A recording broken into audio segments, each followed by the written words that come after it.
You knew, and you stayed silent. His words hit harder than the storm pounding the roof of the RV. I looked him dead in the eye and said just one thing. Some secrets are like engines. Something's burning inside, but you don't hear a sound. That night everything changed. A man who seemed like just a stranger was actually the key to a truth I never saw coming, and what I discovered about him, you won't believe. Stay till the end, because not all breakdowns are mechanical. The storm screamed across Route 17, a desolate ribbon of asphalt slicing, through a forest that swallowed sound. Mara Voss gripped the wheel of her rust-eaten RV, the wipers slapping uselessly against a torrent of rain. Lightning split the sky, and for a moment the world was white. Her life laid bare in that flash, a toolbox for a home, a highway for a future. Once, she'd sketched cars that could have changed the world.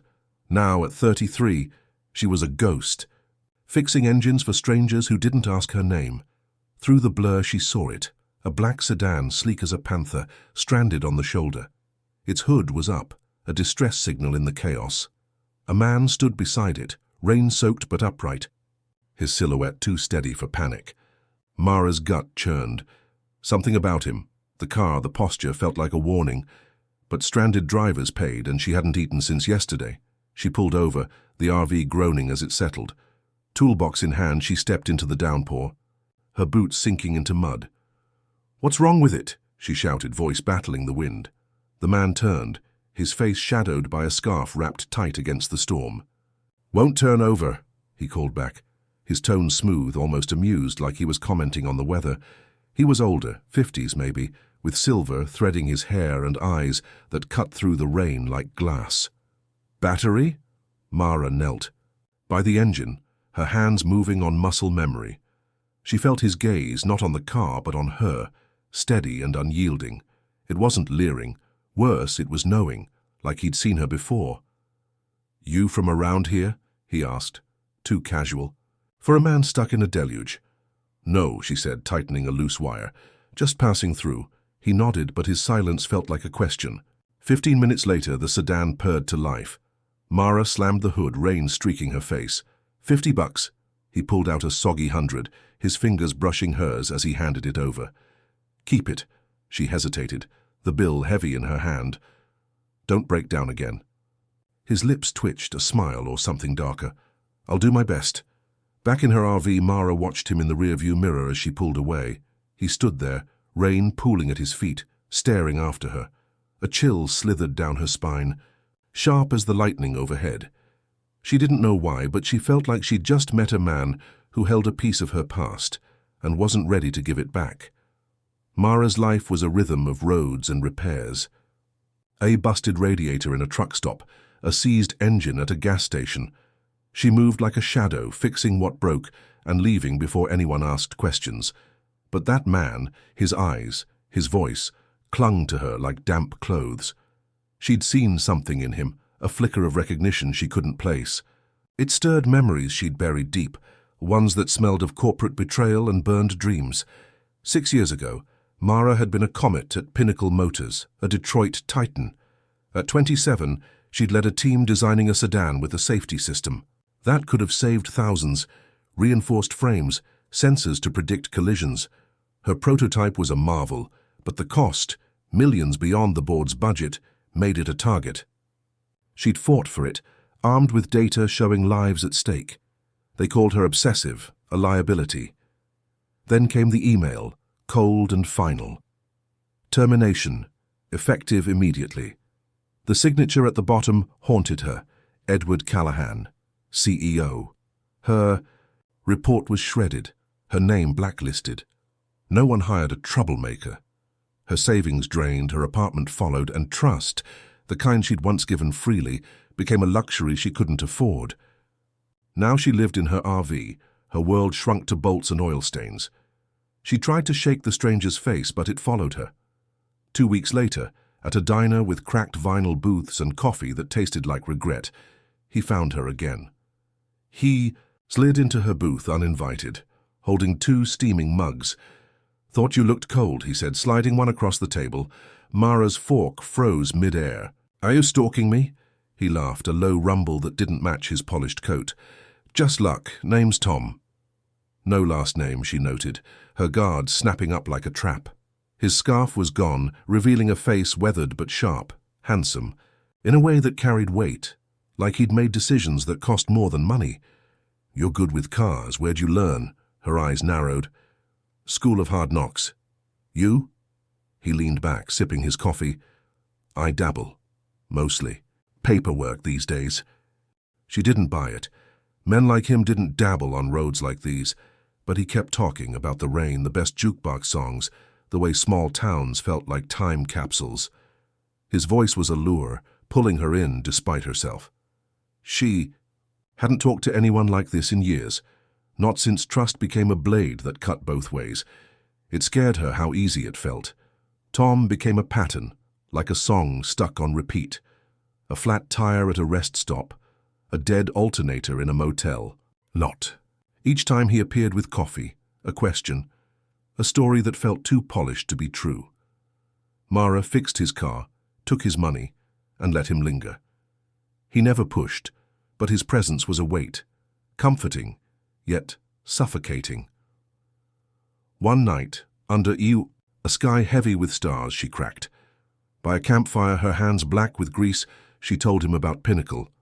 Not the details, just the betrayal, the way they'd stolen her work and left her to rot.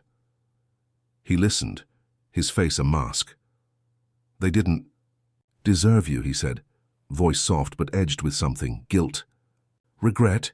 Nobody deserves anything, she shot back. You just survive. He looked at her, eyes catching the firelight. What if you could fight back, make them face what they did? The question landed like a stone in still water. What if you could reclaim your life, but it meant tearing open old wounds? It burned in her, a spark she couldn't snuff out. She didn't answer, but his words followed her, a shadow she couldn't shake. November brought a chill that settled in Mara's bones. She was under a pickup in a gravel lot, wrestling a stubborn bolt when Tom appeared. He was different, distracted, his phone buzzing too often. She caught a glimpse of the screen, an email with a logo that stopped her heart. Pinnacle Motors. Her wrench clattered to the ground. You work for them? Her voice was a blade. He shoved the phone in his pocket, too quick. Not any more old consulting gig. Liar, she said, standing. His eyes flickered, caught. That night, alone in her RV, Mara tore through her past. She kept files, relics of her ruin, emails, her safety report, the termination letter. Edward Callahan's signature stared back, bold and unapologetic. She didn't know his face. CEOs didn't slum with engineers, but Tom's lies, that logo, his guilt. Pieces clicked together, a puzzle she wasn't ready to solve. The next encounter wasn't chance. Mara set a trap. She'd heard of a car show nearby, Pinnacle unveiling a new model. She parked her RV at the edge of town, waiting. Sure enough, Tom's sedan rolled in, gleaming under streetlights. She followed him to a bar, watching from the shadows as he met a man in a suit, someone she recognized from Pinnacle's board. They argued, voices low, but she caught fragments.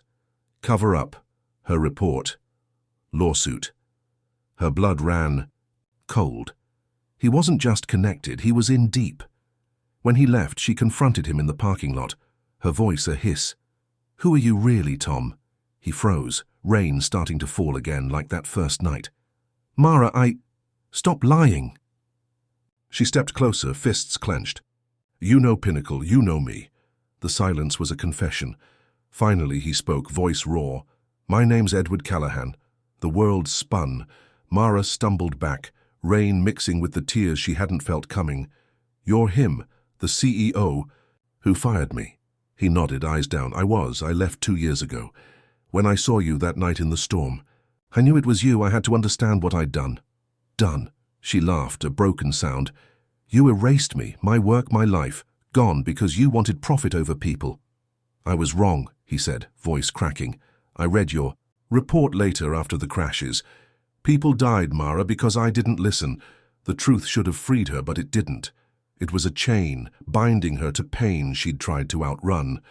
Get away from me, she whispered. Twist 3. The hidden ally Edward didn't vanish. Days later, he found her at a truck stop holding a folder thick with papers. "Before you throw me out, look at this." She wanted to burn it, but curiosity won. Inside was her safety report, her handwriting, her data, marked up with new notes, crash reports, internal memos. Proof Pinnacle had known their cars were death traps and buried it. "I kept this," Edward said. "I don't know why. Maybe I knew you'd need it." "Why give it to me?" she asked, voice brittle. "Because they're still lying," he said. "There's a whistleblower lawsuit brewing. Your report could sink them. I owe you that chance." Mara's anger warred with hope. She saw it now, not redemption, but justice. "This doesn't fix what you did." "I know," he said, "but you can fix what they're still doing." The battle. The lawsuit was a crucible. Mara testified in a packed courtroom, her voice steady as she exposed Pinnacle's greed. Edward turned over emails, recordings, a paper trail of corruption. The media exploded. Betrayed engineer fights back, and Pinnacle's empire cracked. A federal probe launched, digging into decades of negligence. Edward resigned his last ties to the company, his name mud, but his shoulders lighter. Mara didn't forgive him, not yet. But when the settlement came, millions. A fortune born of blood, she saw him anew. Not a hero, not a monster. A man who'd fallen and was trying to stand. Second Gear opened in a quiet town off Route 17, a garage with a neon sign that hummed against the dusk. Mara poured her settlement into it, building a space where women like her, cast aside, underestimated, could learn to rebuild engines and futures. She trained them herself, her hands steady, as she taught them to wield wrenches and confidence. The work was grueling, but it was hers, a dream forged from ashes. Edward was there, not every day, but enough. He fixed coffee, hauled parts, listened when she spoke of the past. They didn't call it love, it was quieter, sturdier, a partnership carved from shared scars. One night, as they locked up the garage, Mara looked at him. "You ever think about running again?" she asked. He smiled, faint but real. "Not anymore." She nodded, the weight of years lifting just enough. The next morning, she stood outside Second Gear, watching her students laugh as they worked. The sun was rising, painting the sky gold. Mara felt it then, peace, hard-won and unbreakable. She'd been broken, betrayed, but the road had led her here. To hope, to a life where even the shattered could shine. She turned to the horizon, her shadow stretching long. "Let's get to work," she said, to no one and everyone, and stepped into her future. If Mara's fight moved you, her grit, her second chance, drop a comment below. Like and subscribe for more stories that grab your heart and don't let go. What's a moment you've rebuilt from ruin? Share it, I'm all ears.